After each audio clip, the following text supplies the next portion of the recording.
আসসালামু আলাইকুম রহমতুল্লাহি অবরকাতুহু। সম্মানিত দর্শক, ডক্টর মোহাম্মদ ইউনূসের সঙ্গে বিএনপির যে সম্পর্ক, সৌহার্দ্যপূর্ণ সম্পর্ক, এটি এখন তুঙ্গে।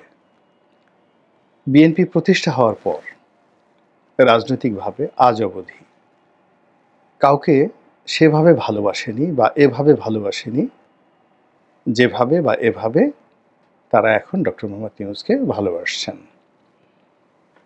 তারা অবাক বিস্ময়ে ডক্টর মোহাম্মদ ইউনূসের দিকে মুগ্ধ হয়ে তাকিয়ে থাকেন। তার অভিব্যক্তি, তার চেহারা, তার কর্মপন্থা, তার দক্ষতা এবং অভিজ্ঞতা এবং দুনিয়া জোড়া যে সুনাম এবং সুখ্যাতি, সে ব্যাপারে বিএনপির যে মনোভাব এতটা পবিত্র, এতটা নিখাত, এতটা বিশ্বস্ত, এবং এই প্রেমের যে স্তর, সেই স্তর শিরি ফরহাদ বা লাইলি মজনুর যে প্রেম সম্ভবত সাংঘর্ষিক হবে। কোনটা বেশি? বিএনপির যারা শীর্ষ নেতৃত্ব তারা মনে করেন চাঁদের কলঙ্ক থাকতে পারে, কিন্তু ডক্টর মোহাম্মদ ইউনূসের কোনো কলঙ্ক থাকতে পারে না। এই বাংলায় বর্ষাকালে গ্রীষ্ম চলে আসতে পারে, শীতকালে হঠাৎ করে বসন্ত চলে আসতে পারে, কিংবা যেটা ইন্দোনেশিয়া বা জাপানে যে সুনামি হয়, আমাদের বাংলাদেশে সাধারণত এ ধরনের সুনামি হয় না। আমাদের দেশে ঘূর্ণিঝড় হয়, জলোচ্ছ্বাস হয়, বড় জোর ছোটোখাটো ভূমিকম্প হয়।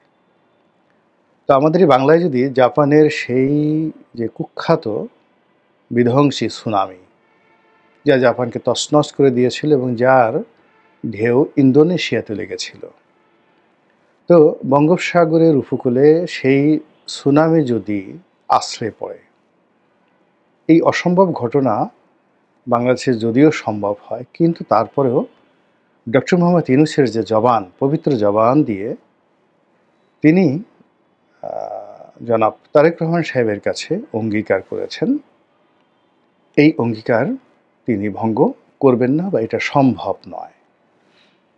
বিএনপির ঈমান এত স্ট্রং এবং সেই ঈমান এতটা নিখাত, তারা ডক্টর মোহাম্মদ ইউনূসের নাম শুনলে এখন তাদের মধ্যে এক ধরনের প্রশান্তি চলে আসে। তাদের যত বেদনা থাকুক, ধরুন কারো শরীরে ক্যান্সার আছে, কারো শরীরে যদি অন্য কোনো রোগ থাকে বা ফোড়া থাকে, বিষ-ফোড়া থাকে, তো তাদের সামনে যদি ডক্টর মোহাম্মদ ইউনূসের কোনো বাণী শোনানো হয়, তারপরে ডক্টর মোহাম্মদ ইউনূসের নাম উচ্চারণ করা হয় এবং ডক্টর মোহাম্মদ ইউনূসের পক্ষ থেকে কোনো বক্তব্য তাদের জন্য দেওয়া হয়, অমনি তাদের সেই রোগ ভালো হয়ে যায়।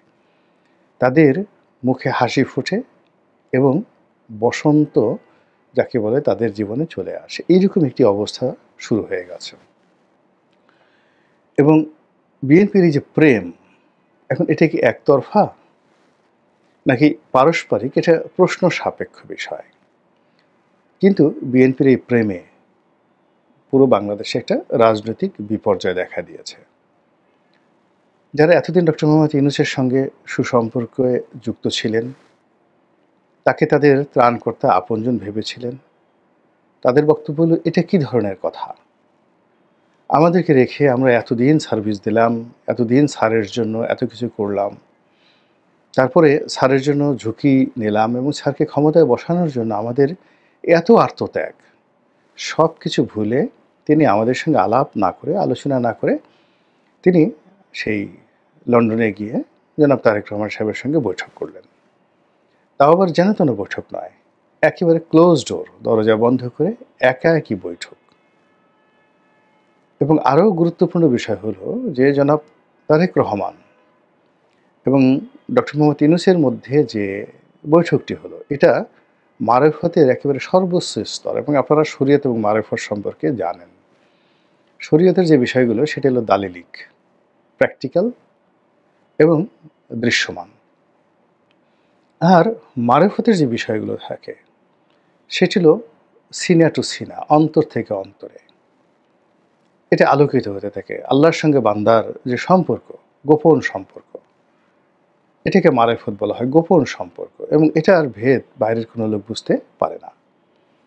তো সেক্ষেত্রে ডক্টর মোহাম্মদ ইউনূসের সঙ্গে তারেক রহমান সাহেবের যে সম্পর্ক, এই মারেফতি সম্পর্ক, সেই সম্পর্কের মধ্যে তাদের মধ্যে কী আলোচনা হয়েছে, তারা কি বলেছেন, এবং তাদের মধ্যে সেই বলার পরে কেন বাংলাদেশের রাজনীতি সব উথাল পাতাল হয়ে গেল, এগুলো নিয়ে যারা রাজনীতির শরিয়তি মৌলবী, প্রকাশ্য রাজনীতি যারা করেন, তাদের মধ্যে চিত্ত চাঞ্চল্য দেখা দিয়েছে।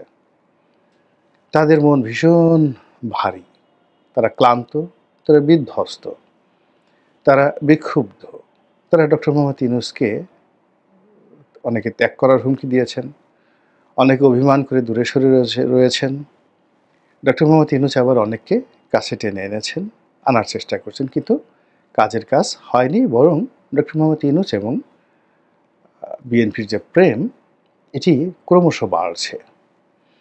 আর যতই বাড়ছে ততই নির্বাচন, ফেব্রুয়ারি মাসে নির্বাচন, সেই নির্বাচনের ডামাডল, সেই নির্বাচনে বিএনপির বিজয়, সেই নির্বাচনে বিএনপির সঙ্গে যাকে বলা হয় তারেক রহমান সাহেবের ভাগ্য, তার দেশে আসা, তার জন্য বাড়ি প্রস্তুত করা, তার জন্য বুলেট প্রুফ গাড়ি প্রস্তুত করা থেকে শুরু করে আরও কত কী, রীতিমতো রূপকথার নায়ক রূপে জনাব তারেক রহমান সাহেব বাংলাদেশে আসবেন, এবং ডক্টর মোহাম্মদ ইউনূসের সেই যে ভালোবাসা, স্নেহাস্পদ ভালোবাসা এবং স্নেহের স্পদ হিসেবে তিনি যে নতুন রেকর্ড তৈরি করবেন এই সুবে বাংলায়, তার জন্য বিএনপি নেতাকর্মীরা অধীর আগ্রহে অপেক্ষা করছে।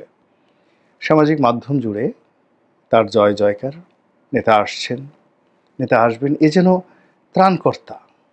মানে তারেক রহমান সাহেবকে বাংলাদেশে আনার জন্য যে উন্মাদনা বিএনপির নেতাকর্মীর মধ্যে, এবং তারেক রহমান সাহেব আসা মানেই বাংলাদেশে সেই জাদুর কাঠির স্পর্শ শুরু হয়ে যাবে, এবং জাদু মন্ত্রের মতো করে সব সমস্যা মুহূর্তের মধ্যে বিলীন হয়ে যাবে। ব্যাংকগুলো টাকায় ভরে যাবে, আইন শৃঙ্খলা চমৎকারভাবে চলতে থাকবে, পুলিশ তার মনোবল ফিরে পাবে, সেনাবাহিনী তাদের সে তাগদ ফিরে পাবে, সব কিছু এরকম একটা ভাইব তৈরি করা হয়েছে, এবং সব ভাইবের ঊর্ধ্বে রয়েছে জনাব ডক্টর মোহাম্মদ ইউনূসের আশীর্বাদ। ডক্টর মোহাম্মদ ইউনূসকে বিএনপি অনেক ভালোবাসে, আর সে ভালোবাসাটা তারা ধারণ করতে চায় তাদের মাথার তাজ রূপে। তারা বাংলাদেশ বিনির্মাণে বিএনপির মতো একটি দলকে সুন্দরভাবে পরিচালনার জন্যে, এবং বিএনপির যে মান মর্যাদা, সেই মান মর্যাদাকে আপহোল্ড করার জন্য তারা রাষ্ট্রপতির পদে, ন্যায়পালের পদে, বা অন্য যে কোনো একটা পদে, মানে এরকম একটা সম্মান ডক্টর মোহাম্মদ ইউনূসকে রাষ্ট্রীয়ভাবে বিএনপি দিতে চায় যদি তারা ক্ষমতায় আসে, যেটি এই পৃথিবী কখনো দেখেনি। এর কারণ হলো বিএনপি মনে করে যে এই পৃথিবীতে অনেক তরুণ শাসক ক্ষমতা এসেছেন, হয়তো তাদের শিক্ষা, তাদের বয়স, তাদের দীক্ষা বড় একটা রাষ্ট্র পরিচালনার জন্য পর্যাপ্ত ছিল না, কিন্তু তারা অনেক দক্ষ এবং অভিজ্ঞ ছিলেন। যেমন ধরুন ভারতবর্ষের সম্রাট আকবর, মাত্র ১৩ বছর বয়সে তিনি ক্ষমতায় এলেন। তো সেক্ষেত্রে তাকে ক্ষমতায় টিকিয়ে রাখার জন্য বৈরাম খান যে গুরুত্বপূর্ণ ভূমিকা পালন করেছেন, খুবই সুদক্ষ সেনাপতি, ভীষণ রকম কূটনীতিবিদ, সাহসী, মহাবীর, এবং তৎকালীন দুনিয়াতে মানে চীন দেশে, ভারতে এবং ইরানে, আফগানিস্তানে এবং সমরকান্ত এবং বুখারাতে, মানে বৈরাম খানের তলোয়ারের যে সুনাম, সেই সুনাম মশহুর ছিল। তো একজন বৈরাম খানের অভিভাবকত্বে যেভাবে আকবর দুনিয়ার সর্বকালের সেরা শাসক হয়ে উঠেছিলেন, একইভাবে মার্কাস অর্লিয়াস একজন রোমান সম্রাট। তো মার্কাস অর্লিয়াস দার্শনিক ছিলেন, নামকরা রোমান সম্রাট ছিলেন, কিন্তু এই যে তার বড় হয়ে ওঠার পেছনে এরকম ডক্টর মোহাম্মদ ইউনূসের মতো একজন মুরব্বী তার মাথার উপর ছিলেন, যে তাকে রাষ্ট্রনায়ক এবং দার্শনিক বানিয়ে দিয়েছে। আপনারা পৃথিবী বিখ্যাত যে জ্ঞানী কনফুসিয়াসের নাম শুনেছেন। আপনারা সেই যাকে বলা হয় ম্যাকিয়াভেলির নাম তো অবশ্যই শুনেছেন। আবুল ফজলের নাম শুনেছেন, আকবরের জমানার। চন্দ্রগুপ্ত বিক্রমাদিত্যের নাম শুনেছেন, চন্দ্রগুপ্ত মৌর্যের নাম শুনেছেন। সকলের মাথার উপরে কখনো চাণক্য রূপে, কখনো ভীমদেব রূপে, কখনো যাকে বলা হয় কৃষ্ণ রূপে, কখনো প্লেটো রূপে, অ্যারিস্টটল রূপে, কখনো আর্কিমিডিস রূপে শাসকদের উপরে যারা মুরব্বী হিসেবে ছিলেন তারাই পৃথিবীতে নতুন ইতিহাস তৈরি করেছেন। তো সেক্ষেত্রে ডক্টর মোহাম্মদ ইউনূসের মতো বিশ্ববিশ্রুত একজন পণ্ডিত ব্যক্তি, তিনি যদি বিএনপির অভিভাবক হয়ে যান, তারেক রহমান সাহেবের অভিভাবক হয়ে যান এবং তার মাথার উপরে থাকেন, তাহলে এই মহাবিশ্বে রাজনীতির জন্য একটা নতুন মাইল ফলক বিএনপি এবং তারেক রহমান সাহেব গড়তে পারবেন।